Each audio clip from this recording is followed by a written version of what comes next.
là, je voulais repartager avec vous justement ce qu'on a fait pour ce nouveau programme scientifique, également vers les collègues qui sont pas au pôle pour qu'ils puissent en prendre plus connaissance et leur expliquer comment on a travaillé, ce qui a gouverné notre travail. En fait, vous n'êtes pas sans savoir, on en a parlé en fait pendant toutes ces journées. On a beaucoup parlé des pressions qu'il y a sur les écosystèmes lacustres, que ce soit le changement climatique, les pollutions, les espèces invasives. On n'a pas parlé trop aussi de tout ce qui est thématique de prélèvement, mais c'est un sujet aussi, en tout cas la gestion directe des espèces est aussi une question. C'est tous les grands facteurs d'érosion de la biodiversité qui sont particulièrement marqués sur les écosystèmes d'eau douce. Là, je vous ai remis le dernier rapport du WWF sur la biodiversité, avec les indices qui sont utilisés pour les différents types de milieux. Donc, je vous rappelle juste que les écosystèmes d'eau douce sont les plus affectés par l'érosion de la biodiversité aujourd'hui. Et forcément, nous, quand on a commencé à penser à la suite, on s'est inscrit là-dedans. On est en pleine accélération des bouleversements environnementaux. Et si on a un pôle sur les lacs, si les différents établissements qui nous lient y mettent des moyens, si on est ensemble, c'est pour tenter... alors tu disais, Arnaud, en rigolant, on va sauver la planète. C'est sûr qu'on ne va pas tout changer tout seul, mais c'est pour qu'à notre échelle, en tout cas, on essaye d'être acteur dans essayer d'enrayer cette dégradation des milieux, cette érosion de la biodiversité. Alors on a commencé à y travailler déjà en interne au pôle, au cours de nos différentes assemblées générales, en comité de direction, nos différentes réunions. Il y a déjà tout ce qui venait de nos tutelles, parce que nos différents établissements, ils ont déjà intégré tout ce qui est en train de se passer. Il y a des contrats d'objectifs, donc on s'est inscrit dans tout ça. Et puis il y a les besoins qui ont été exprimés, donc il y a des collègues des agences, du ministère, des parcs aujourd'hui avec nous. On avait fait des enquêtes où on nous avait demandé de nous remonter les priorités que vous voyez aussi en termes de R&D. On a eu des ateliers aussi avec les parcs nationaux, alpins. Il y a un peu plus d'un an, on avait réfléchi aussi aux thèmes prioritaires. Donc on s'est aussi nourri de vos retours pour travailler collectivement au sein du pôle depuis déjà 2 ans. En fait, ça fait 2 ans qu'on se prépare à cette suite jusqu'à cet été où on a finalisé les choses. On a fait aussi un peu un retour d'expérience sur le projet 2019-2024 qui se terminait, où je vous ai pas remis les différents axes, mais en gros c'était ça, quoi. C'était en gros, on avait un axe sur les méthodes de caractérisation, une partie sur l'évaluation des problèmes, l'autre sur la restauration qu'on a vu notamment avec les présentations d'aujourd'hui, un axe transversal sur le transfert des savoirs et puis un autre sur l'outre-mer. Le retour qu'on a eu, c'est que cette structuration, finalement, intellectuellement, ça avait du sens, mais d'un point de vue pratique, justement, quand on programmait, c'était un peu artificiel. On avait de mettre des projets, parfois dans des questions de caractérisation, parfois dans des évaluations d'impact, mais finalement, ça revenait à découper des projets qui auraient pu être unifiés, et que c'était peut-être pas ça qu'il fallait faire, mais plutôt réfléchir à des thèmes structurants qui nous rassemblent.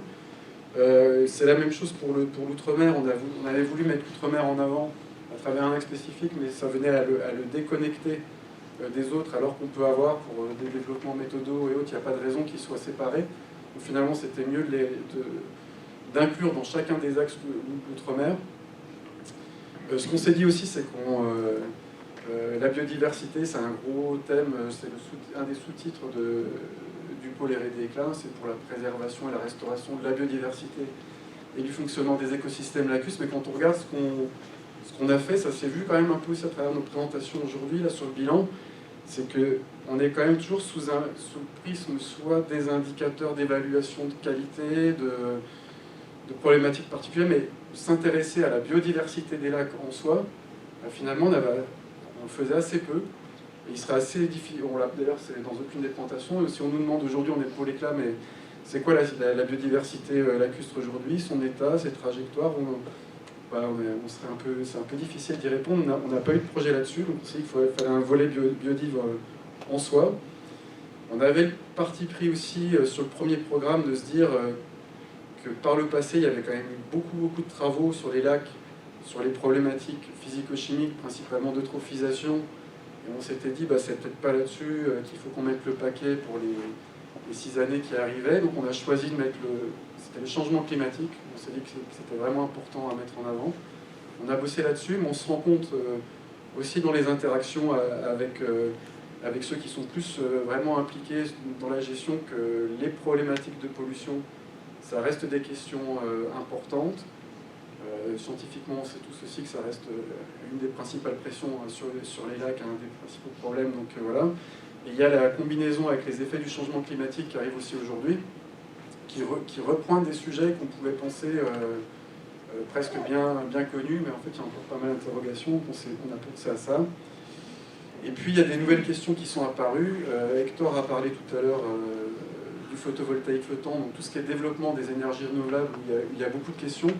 C'est soit le photovoltaïque flottant, mais aussi l'hydroélectricité. Il y a encore plein de sujets, de questions là-dessus, et ça va continuer de se développer en France et à l'étranger, avec des retenues de différentes tailles, pas forcément des grands barrages, mais je peux vous dire que moi je fais partie de commission avec EDF, ils ont déjà des réflexions pour en créer des nouveaux, notamment avec la fonte des glaciers. Ils sont déjà en train de préparer la suite. Donc il y aura des sujets là-dessus. Et puis il y a la surfréquentation des milieux. En gros, vous savez tous, depuis le Covid, il y a une envie sociétale de se réapproprier les milieux naturels. On voit partout une explosion de la fréquentation des milieux avec plein d'activités, et notamment dans les aires protégées, on se pose beaucoup de questions sur l'impact de tout ça. Voilà. Et puis le dernier point, c'est ce qu'on s'était dit aussi, c'est que on a beaucoup travaillé sur le développement d'outils de diagnostic. C'est très bien. Donc aujourd'hui, on est de plus en plus fort pour diagnostiquer les problèmes. Et finalement, par contre, pour passer à l'action, on n'est encore pas trop sur la proposition de solutions, même si on commence à essayer. Voilà, c'est ce qui a un peu gouverné nos réflexions et notre programme pour les 6 années qui viennent, jusqu'en 2030, c'est celui-là. En fait, on a restructuré en 4 axes, on a un peu resserré les choses.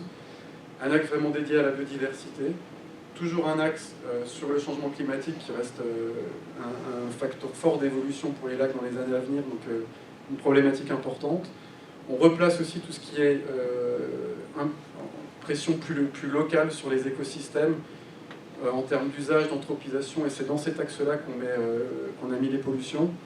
Et puis après, vraiment, pour avoir le plus d'impact possible, avoir un axe dédié à la valorisation au transfert, et avoir aussi un poste à 100% avec nous sur ces questions-là, d'où le recrutement d'Anne, qui nous rejoint à partir de cette année, et qui est un vrai marqueur aussi d'avoir fait le choix d'avoir un poste avec nous à 100% sur ces questions. Vous savez que les contraintes en termes de TP sont très fortes, donc ce choix, c'est un choix important pour le pôle, parce qu'on a envie d'accélérer ce transfert opérationnel et d'être efficace. Et puis dans chacun de ces axes, on a remis notre triptyque, parce qu'à chaque fois on va développer des méthodes de caractérisation, évaluer les problèmes, et puis penser à des actions gestion-restauration. Je vais vous les rebalayer très vite, mais pour vous dire en gros ce sur quoi on va travailler. Le premier axe sur la biodive, il y a donc ce triptyque-là, je vais le redétailler ici. Donc l'amélioration de la surveillance, c'est un des premiers objectifs, où ce qu'on prévoit, c'est de continuer quand même pas mal de choses qu'on a mis en place ces dernières années. Donc c'est toutes les techniques innovantes, c'est de continuer d'aller là-dessus, donc que ce soit ADN environnemental, télédétection, hydroacoustique, et qu'on réussisse vraiment aussi à faire ce transfert opérationnel. On a eu hier une réunion avec les DROSB pour parler justement d'aller vers des méthodes, notamment avec l'ADNE demain pour suivre les poissons, ça, des choses comme ça. D'aller aussi plus vers, Isabelle t'en a parlé aussi tout à l'heure pour la restauration, mais pour plein d'autres choses, c'est d'être mieux sur les approches fonctionnelles, d'aller plus vers ces approches fonctionnelles avec des choses qui soient vraiment transférables, pour faire ce lien biodiversité-fonction, aller plus aussi vers la notion de service écosystémique, qui, qu'on le veuille ou non, ça reste un des leviers principaux quand on veut convaincre les gestionnaires, les politiques. Il faut qu'on réussisse ce passage-là vers les fonctions et les services. Et puis de continuer, donc il y a notre collègue du ministère qui s'occupe de GT Plan d'eau qui est avec nous pour cette différentes journées, c'est qu'on continue d'être d'être en appui du ministère, des agences, pour améliorer continuellement la surveillance, en particulier dans le contexte des CE et les évaluations. Après, je vous ai dit qu'on n'était justement pas très fort sur des questions d'état de la biodive, c'est qu'on investit cette question-là, en complétant les connaissances sur... il y a encore des espèces, des milieux qui sont mal connus, notamment en Outre-mer, donc il y a du développement de connaissances encore à avoir sur certaines espèces invasives. C'est de réussir à développer des indicateurs synthétiques. Qu'est-ce qu'on prend pour définir cette biodiversité? Est-ce que c'est juste la richesse taxonomique? Est-ce qu'on va sur la diversité fonctionnelle? Quel groupe taxonomique on prend en compte? Est-ce qu'on utilise des réseaux? Il y a plein de choses à réfléchir pour retranscrire le mieux possible ce qui se passe en termes de biodiversité. Et puis, au final, c'est le dernier point, c'est d'être capable de produire une évaluation de l'état actuel, où on va, c'est quoi les trajectoires probables qu'on va avoir sur nos lacs, et puis derrière, d'être capable de hiérarchiser quelles sont les principales pressions aujourd'hui sur les lacs, et de voir ce vers quoi il faut qu'on aille. Voilà. Et puis la dernière partie sur la gestion de la biodive, là, c'est de vraiment travailler sur des questions de gestion des espèces, que ce soit des espèces en danger, ou des espèces qui peuvent poser problème dans les écosystèmes, qu'on puisse tester, proposer des solutions de gestion. On a vu différents exemples au cours de ces journées, que ce soit la génète d'époque qui peut apporter des solutions, voilà, qu'on commence à réfléchir à le tester en grandeur nature. Voilà, sur le changement climatique, on a ce même triptyque, donc c'est de continuer tout ce qui est surveillance de ce qui est en train de se passer. Donc on a parlé du RNT, et ce serait bien qu'on réussisse. Vous avez vu qu'on n'avait quand même pas beaucoup de sites sur le terrain, donc j'espère qu'on va réussir à démultiplier tout ça dans les années à venir et d'être plus fort dans les prédictions après derrière, parce que Rosalie nous l'a montré, c'est aussi avec cette partie terrain, même si on ne l'a pas partout, qu'on stabilise, qu'on réduit les incertitudes après dans ce qu'on prédit. Et puis justement avoir des prédictions en fonction des différents scénarios de ce vers qu'on voit sur nos lacs en France, et d'être capable de détecter ceux qui sont les plus vulnérables. C'est notamment un des enjeux de cette deuxième partie, de ce deuxième objectif sur les effets du changement climatique sur la biodiversité et le fonctionnement. Et puis de pouvoir voir ce qui se passe à différentes échelles, que ce soit au niveau populationnel jusqu'au fonctionnement. On a beaucoup parlé de gaz à effet de serre, de se dire est-ce qu'on ne va pas avoir des phénomènes d'emballement et qu'on soit capable de le mesurer et le prédire. Et Martin en a un peu parlé dans sa question sur la restauration juste avant. C'est aussi qu'en termes d'atténuation des effets du changement climatique, qu'on puisse réfléchir. Ça va surtout être du couplage, je pense à chaque fois. J'ai mis quelques exemples ici. Vous avez des restaurations de épicilles, roselières, des structures flottantes. En tout cas, qu'on puisse réfléchir à essayer d'atténuer les effets du changement climatique avec des actions de restauration qui sont déjà en cours, et qu'on puisse le tester. Voilà, l'autre axe qu'on a vraiment sur des pressions plus locales, sur les usages et l'anthropisation des milieux. En fait, on n'a pas de partie sur l'amélioration de la surveillance. Là, on est resté vraiment plutôt sur les effets à la fois des pollutions chimiques, avec la question des polluants émergents, et qu'on puisse investiguer ces nouveaux problèmes et voir un peu ce qui se passe aux différents niveaux d'intégration de l'écosystème. D'avoir aussi des indicateurs plus précoces, qu'on ne soit pas sur juste le constat des problèmes, mais qu'on puisse détecter quels sont les milieux qui risquent de basculer dans les années qui viennent. Et puis sur la DCE, on a fait beaucoup de choses, mais on a encore des indicateurs qui sont manquants. Je vous les ai mis ici. Donc on a encore un petit peu de travail parce que pour la France, ça la fout un peu mal, on manque encore des choses, quoi. Donc le but, c'est pas de tout réinventer, mais je pense qu'on peut le faire par expertise, proposer quelque chose. En tout cas, c'est un des sujets qu'on propose d'investiguer. La deuxième partie, c'est plus sur justement des nouvelles pressions émergentes dont je vous ai parlé tout à l'heure. Donc c'est les énergies renouvelables et la surfréquentation des milieux, là qu'on propose d'investiguer ces prochaines années. Et puis enfin, en termes d'action, là on l'a vu à travers les différentes présentations de ce matin, c'est de continuer là-dessus, avec tout le volet des restaurations physiques, mais également dans le volet 1 alors je ne sais pas si on peut toujours parler de restauration en tant que telle, mais en tout cas c'est